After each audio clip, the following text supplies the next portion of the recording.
अंतर बहुत छोटा सा है, लेकिन ध्यान से समझिएगा। रावण को ज्ञान का अभिमान था और प्रभु श्री राम को अभिमान का ज्ञान था। नमस्ते दोस्तों, मैं हूं आरजे कार्तिक। एक ऐसी कथा जिसके बारे में महर्षि वाल्मीकि जी की रामायण में बात नहीं हुई है, गोस्वामी तुलसीदास जी की रामचरितमानस में भी बात नहीं हुई है, लेकिन महर्षि कंबन की जो ईरामावतारम है उसमें इस कथा का वर्णन है। रावण के बारे में कहा जाता है कि रावण शिव भक्त था, विद्वान था। रावण को एक अलग पर्सपेक्टिव से उसकी कुछ ऐसी बातें जो दुनिया तक नहीं पहुंच पाई, उसके बारे में ईरामावतारम में वर्णन किया गया है। कहा जाता है कि जब भगवान श्री राम को लंका पर विजय पाने के लिए सेतु निर्माण करना था, उस समय वो अपने आराध्य शिव जी को आमंत्रित करना चाहते थे, शिवलिंग की स्थापना करना चाहते थे, उनकी पूजा आराधना करना चाहते थे। तो उन्होंने यज्ञ कराने का संकल्प लिया और इसके लिए उन्हें किसी आचार्य की, किसी पंडित पुरोहित की जरूरत थी। जामवंत जी से उन्होंने कहा कि आप कहीं से ढूंढ के लाइए, कोई आचार्य मिल जाए जो यज्ञ संपन्न करवाएं ताकि हम यहाँ शिवलिंग की स्थापना कर पाए। तो जामवंत जी ने कहा कि प्रभु, यहाँ जंगल में, समुद्र तट पर पेड़ पौधे हैं, वन्य जीव हैं, इनके अलावा तो क्या मिलेगा। प्रभु श्री राम ने कहा कि हमें ऐसा आचार्य चाहिए जो शैव और वैष्णव दोनों परंपराओं का ज्ञाता हो। इस पर जामवंत जी ने कहा कि प्रभु, ऐसा है एक जानकार, लेकिन वो हमारा शत्रु है। प्रभु श्री राम ने पूछा कि कौन। तो जामवंत जी ने बताया कि वो पुलत्स्य मुनि का नाती है, वैष्णव है, शिवभक्त है और दोनों परंपराओं को जानता है, वो रावण है। प्रभु श्री राम ने कहा कि ठीक है, आप बात कीजिए और यज्ञ का निमंत्रण देकर के आइए, क्या पता वो आचार्यत्व को स्वीकार कर लें। प्रभु श्री राम की आज्ञा पाकर के जामवंत जी लंका पहुंचे, क्योंकि रावण वो व्यक्ति था जिसमें सारी खूबियां थी। जब रावण को पता लगा कि जामवंत जी लंका आए हैं, तो उसने अपने सैनिकों को आदेश दिया कि उन्हें आदर सहित महल तक लेकर के आया जाए, क्योंकि जामवंत जी के जो पितामह थे वो रावण के पितामह के मित्र थे, इसलिए रावण उनका सम्मान करता था। जामवंत जी जब महल में पहुंचे तो रावण ने आदर सहित उन्हें बैठाया और उनसे पूछा कि आपका यहाँ कैसे आना हुआ। तो जामवंत जी ने बताया कि मैं यहाँ पर अपने यजमान के लिए आचार्य को ढूंढने आया हूँ और आपको आचार्यत्व का निमंत्रण देता हूँ, आप आइए, मेरे यजमान को यज्ञ करवाना है। तो रावण ने पूछा कि आपके यजमान कौन है। तो जामवंत जी ने बताया कि प्रभु श्री राम एक यज्ञ करना चाहते हैं, एक बड़ा लक्ष्य है, उसके लिए वो यज्ञ कर रहे हैं और भगवान शिव के शिवलिंग की वहां स्थापना करना चाहते हैं समुद्र तट पर। रावण ने पूछा कि वो लक्ष्य क्या है, लंका विजय।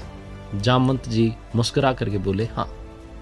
रावण ने कहा ठीक है, मैं अवश्य आऊंगा, क्योंकि आप मुझे आचार्यत्व का निमंत्रण देने आए, तो आप चिंता मत कीजिए, ये आचार्य वहां आएगा और यज्ञ संपन्न करवाएगा। जामवंत जी को विदा करने के उपरांत रावण खुद अशोक वाटिका में पहुंचा और साथ में अपने सेवकों को आदेश दिया कि आवश्यक सामग्री जो है उसका संग्रह कीजिए। अशोक वाटिका में पहुंच करके मां सीता को रावण ने बताया कि आपके पति समुद्र तट पर लंका विजय के लक्ष्य से एक यज्ञ कर रहे हैं और भगवान शिव की आराधना करते हुए वहां शिवलिंग की स्थापना करना चाहते हैं और मुझे आचार्यत्व का निमंत्रण भेजा है, मुझे आचार्य बनकर वहां जाना है। और अब आचार्य का कर्तव्य होता है, जिम्मेदारी होती है कि जो यजमान के पास सामग्री नहीं है वो उस तक पहुंचाए। बाकी सामग्री संग्रह करने के लिए तो मैंने सेवकों को बोल दिया है, लेकिन बिना अर्धांगिनी के यज्ञ अधूरा रहेगा, अनुष्ठान अधूरा रहेगा, आपको भी चलना होगा।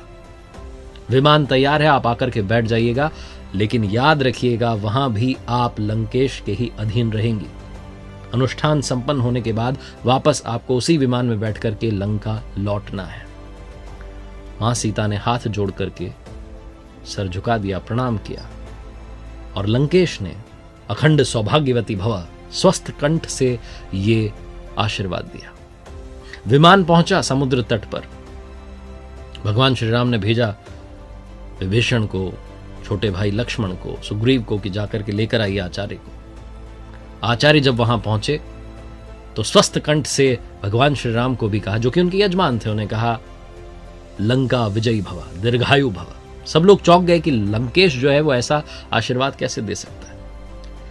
यज्ञ जो था वो शुरू होने को था, अनुष्ठान शुरू होने को था। तो आचार्य ने कहा, यानी कि लंकेश ने कहा प्रभु श्री राम से कि आपकी अर्धांगिनी को बुलाइए। अब प्रभु श्री राम कहते हैं कि अर्धांगिनी इस वक्त नहीं है, क्या कोई और विकल्प हो सकता है। तो लंकेश कहता है कि नहीं, क्योंकि आप विधुर भी नहीं हैं, आप अपनी पत्नी को छोड़कर के भी वनवास में नहीं आए हैं, चिंता मत कीजिए, आपकी अर्धांगिनी वहां विमान में बैठी हैं, उन्हें आदर सहित यहां लेकर के आइए। मां सीता आई, प्रभु श्री राम के बगल में बैठी, अनुष्ठान संपन्न हुआ और अंत में जब दक्षिणा की बारी आई तो प्रभु श्री राम ने अपने आचार्य से, जो कि लंकेश दशग्रीव था, उससे कहा कि दक्षिणा में मांगिए, आप क्या मांगना चाहते हैं। जितने आसपास खड़े थे सबको डर था कि कहीं ये ना मांग ले लंकेश कि अब प्रभु श्री राम वापस अयोध्या लौट जाए। लेकिन रावण ने कहा कि बस दक्षिणा में यही मांगना है कि जब आचार्य की मृत्यु हो तो यजमान सम्मुख उपस्थित हों। और वही हुआ। जब रावण की मृत्यु हुई तो प्रभु श्री राम वहीं थे। रावण को उन्होंने अंतिम दर्शन दिया। ये रावण के बारे में ऐसी कथा जिसका वर्णन महर्षि कम्मन की रामावतारम में है। इसको आज सुनाने का मतलब सिर्फ ये है कि कई बार हम शत्रुता में सारी हदें पार कर जाते हैं। दुश्मनी निभाने में भी कर्तव्य जो है वो अगर बीच में आते हैं तो उन्हें पहले पूरा करना चाहिए। यही रावण की कथा हमें सिखाती है। रावण जो कि विद्वान था, ज्ञाता था, उसके जीवन से जुड़ी हुई कुछ ऐसी कथाएं जो हमें समझाती हैं कि रावण चाहे जितना भी बुरा था लेकिन उसमें कुछ अच्छाइयां भी थी। एक बार फिर से वही बात जो अक्सर आपसे कहता हूं, ऊपर वाले के आशीर्वाद, अपनी मेहनत और अपनों के प्यार के साथ कर दिखाओ कुछ ऐसा कि दुनिया करना चाहे आपके